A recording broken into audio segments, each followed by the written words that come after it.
Selamat malam, Ibu Bapak dan Saudara yang dikasihi oleh Tuhan Yesus.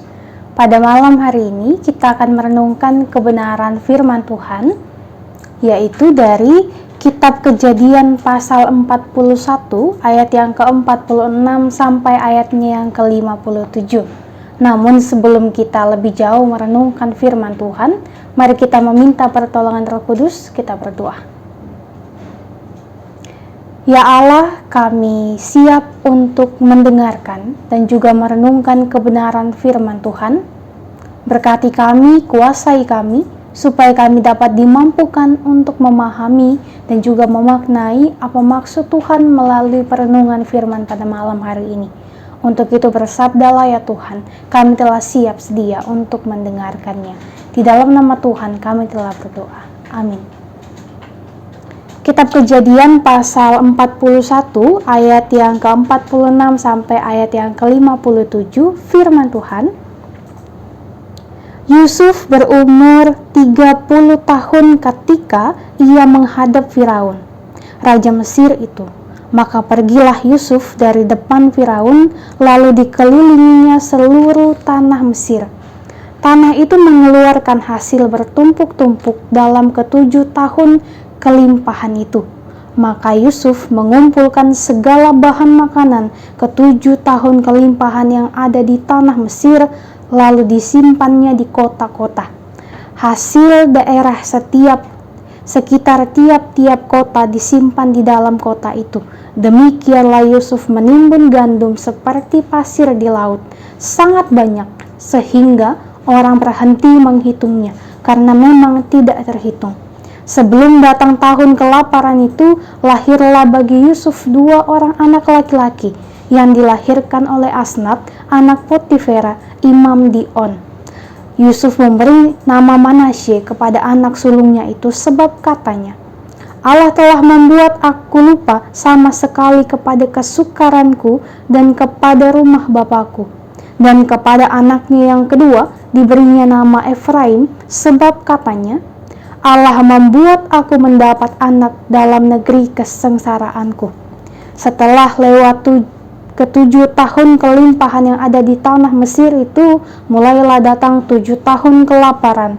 Seperti yang telah dikatakan Yusuf, dalam segala negeri ada kelaparan, tetapi di seluruh negeri Mesir ada roti. Ketika seluruh negeri Mesir menderita kelaparan dan rakyat berteriak meminta roti kepada Firaun, berkatalah Firaun kepada semua orang Mesir, pergilah kepada Yusuf, perbuatlah apa yang akan dikatakannya kepadamu. Kelaparan itu merajalela di seluruh bumi. Maka Yusuf membuka segala lumbung dan menjual gandum kepada orang Mesir, sebab makin hebat kelaparan itu di tanah Mesir. Juga dari seluruh bumi datanglah orang ke Mesir untuk membeli gandum dari Yusuf, sebab hebat kelaparan itu di seluruh bumi. Demikianlah firman Tuhan yang telah kita bacakan. Terpujilah Kristus, haleluya. Tidak sekedar teori, tapi tindakan nyata merupakan tema perenungan kita di malam hari ini. Ibu Bapak dan Saudara yang dikasihi oleh Tuhan Yesus, pasti kita semua mendambakan sosok pemimpin, baik itu pemimpin di dalam negeri kita ataupun pemimpin di dalam bergereja. Yang sebagai gembala kita pasti mendambakan sosok pemimpin ini adalah sosok yang sangat baik, sosok yang mau bekerja keras, dan pastinya sosok yang bukan hanya mengucapkan kata-kata atau janji manis saja, tetapi benar-benar melakukannya. Kalau kebanyakan kita mengetahui bersama, ketika akan ada suatu pemilihan ataupun pemilu, pasti di saat kampanye banyak sekali yang mengutarakan janji-janji manis, mengatakan akan melakukan hal yang demikian untuk kepentingan rakyat.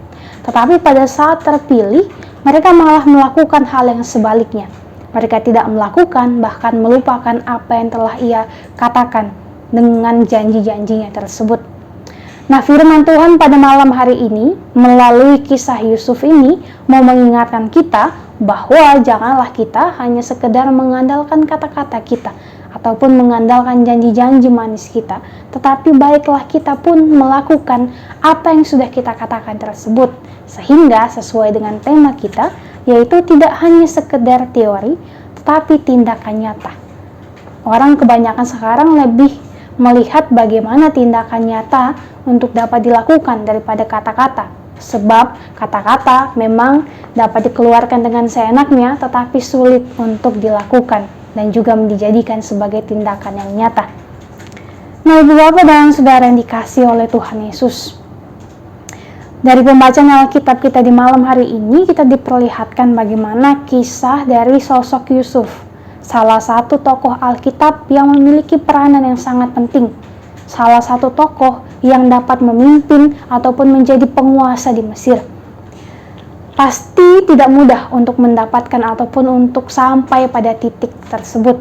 Di dalam perjalanan kehidupannya, Yusuf sangatlah mengalami banyak sekali tantangan. Bahkan di dalam keluarganya, ia harus dibuang ataupun dijual oleh kakak-kakaknya menjadi budak di tanah Mesir. Tetapi oleh tuntunan kasih Tuhan dan juga kepercayaan Yusuf yang tiada henti kepada Tuhan, walaupun ia mengalami berbagai macam tantangan dan juga rintangan, ia tetap percaya bahwa Tuhan telah merencanakan hal yang terbaik bagi dirinya.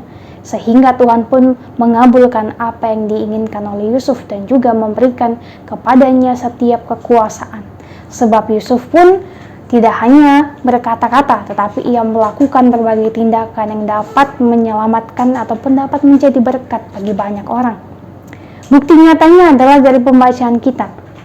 Ketika ia telah menyampaikan apa arti dari mimpi Firaun, dan juga Firaun pun percaya atas apa yang diucapkannya, maka ia bukan hanya sekedar menyampaikan pendapatnya saja untuk menyimpan gandum dan juga lain-lain sebagainya di dalam 7 tahun masa kelimpahan yang mereka alami.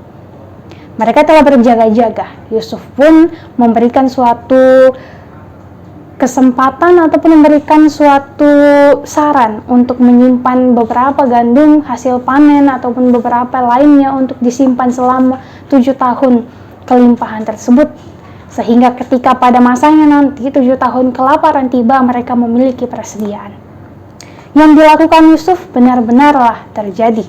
Maka ia bukan hanya berkata kepada Firaun memberikan saran, ia pun setelah ditunjuk oleh Firaun untuk menjadi pemimpin yang menguasai seluruh tanah Mesir, ia segera bekerja. Ia bukan hanya dapat memberikan usulan konkret kepada Firaun untuk menghadapi 7 tahun masa kelaparan yang akan datang, tetapi ia juga turun tangan langsung untuk mengatasinya. Yang dilakukan oleh Yusuf pertama-tama adalah ia berkeliling ke seluruh tanah Mesir untuk memastikan ia mencari informasi sebanyak-banyaknya tentang kondisi tanah Mesir, dan juga ia mendapati bahwa tanah itu memang menghasilkan panen yang sangat berlimpah. Kemudian yang kedua yang dilakukan oleh Yusuf adalah ia mengumpulkan dan menimbun hasil panen seperti gandum di tempat-tempat penyimpanan di kota-kota yang ada di Mesir. Selama 7 tahun masa kelimpahan, ia menyimpan hingga tak terhitung jumlahnya. Sebelum masa kelimpahan terakhir, Tuhan pun memberkati Yusuf dan juga memberkati rumah tangganya dengan kelahiran 2 anak yang diberi nama Efraim dan juga Manasye. Dan dari arti kedua nama ini pun, Yusuf pun diberkati oleh Tuhan. Sampai tiba saat masa ke-7 tahun kelaparan, rakyat Mesir bahkan orang-orang di luar Mesir datang kepada Yusuf untuk membeli gandum, karena di Mesir persediaan makanan sangatlah berlimpah. Nah, Ibu Bapak dan Saudara yang dikasihi oleh Tuhan, melalui kisah dari Yusuf ini kita dapat mengambil satu pelajaran penting, yaitu ketika kita mau percaya kepada Tuhan, ketika kita mau percaya kepada apa yang Tuhan katakan di dalam kehidupan kita, dan juga kita melakukan berbagai usaha untuk melakukannya, maka pastilah Tuhan akan menolong kita dan juga Tuhan akan menuntun kita sehingga kita dapat mewujudkan apa yang menjadi kecukupan untuk masa depan kita. Janganlah khawatir, sebab Tuhan selalu bekerja di dalam kehidupan kita. Jikalau Ibu Bapak dan Saudara dan juga saya pasti mengalami pergumulan di dalam kehidupan ini, mengalami kekhawatiran, mengalami berbagai macam tantangan, serahkanlah semuanya kepada Tuhan. Percayalah bahwa Dia adalah Allah yang peduli, Allah yang bukan hanya sekedar mengatakan supaya kita dapat kuat, bukanlah Allah yang hanya mengatakan agar kita dapat melakukan perintahnya, tetapi Ia juga turut merasakan apa yang kita rasakan. Ia juga turut campur tangan di dalam mengelola kehidupan kita agar menjadi lebih baik lagi. Jikalau pada saat ini kita mengalami pergumulan dan juga kekecewaan bahkan kekhawatiran, percayalah bahwa seperti 7 tahun masa kelimpahan yang dialami oleh Mesir, akan ada juga mereka mengalami 7 tahun masa kekurangan ataupun kesuraman di dalam kehidupannya. Seperti itu juga kehidupan kita, ada masanya kita mengalami kelimpahan, ada masanya juga kita mengalami kekurangan. Oleh sebab itu, percayalah bahwa setiap apa yang terjadi dalam kehidupan kita itu telah diatur oleh Tuhan dan telah diizinkan oleh Tuhan untuk terjadi, untuk menguatkan iman percaya kita kepada Dia, sehingga kita mampu untuk selalu bersyukur atas segala berkat yang Tuhan berikan dalam kehidupan kita. Nah, tidak salah juga kalau misalnya sesuai dengan apa yang menjadi perenungan kita mengenai tidak sekedar teori tetapi tindakan. Tidak salah kalau kita memberikan usul untuk menghadapi situasi yang terjadi, tetapi yang lebih penting yang ingin diingatkan bagi kita sekalian adalah ketika kita diberikan suatu kepercayaan ataupun tanggung jawab, baiklah kita juga dapat mewujudkan apa yang telah kita usulkan tersebut.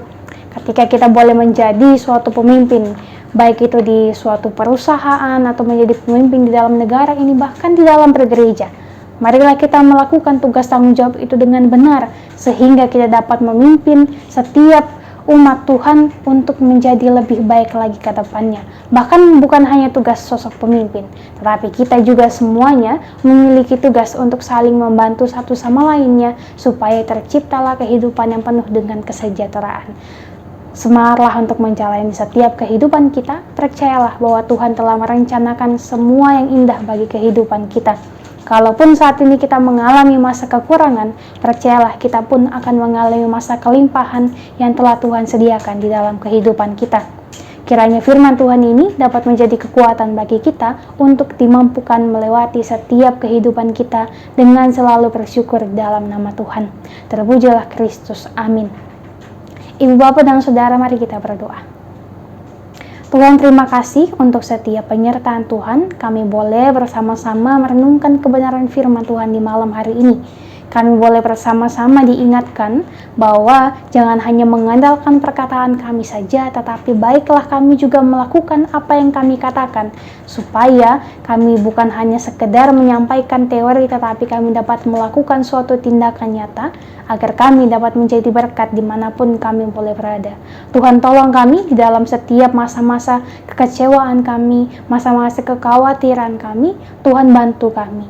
Berikanlah kami kekuatan supaya kami dapat dimampukan untuk melewati itu semua. Dan pada malam hari ini, Tuhan, kami akan beristirahat. Tolong kami, tuntun kami, jaga kami, supaya kami boleh tertidur dengan nyenyak, dan esok pagi dengan perkenan Tuhan, kami boleh bangun kembali untuk melanjutkan aktivitas kami dan juga mengusahakan demi masa depan kami.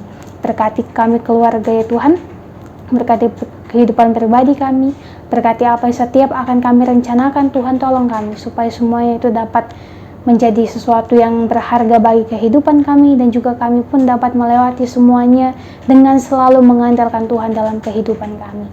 Berkati kami Tuhan, ini doa kami, ini syukur kami. Di dalam nama Tuhan Yesus kami telah berdoa dan mengucap syukur hanya kepada Bapa di surga. Amin.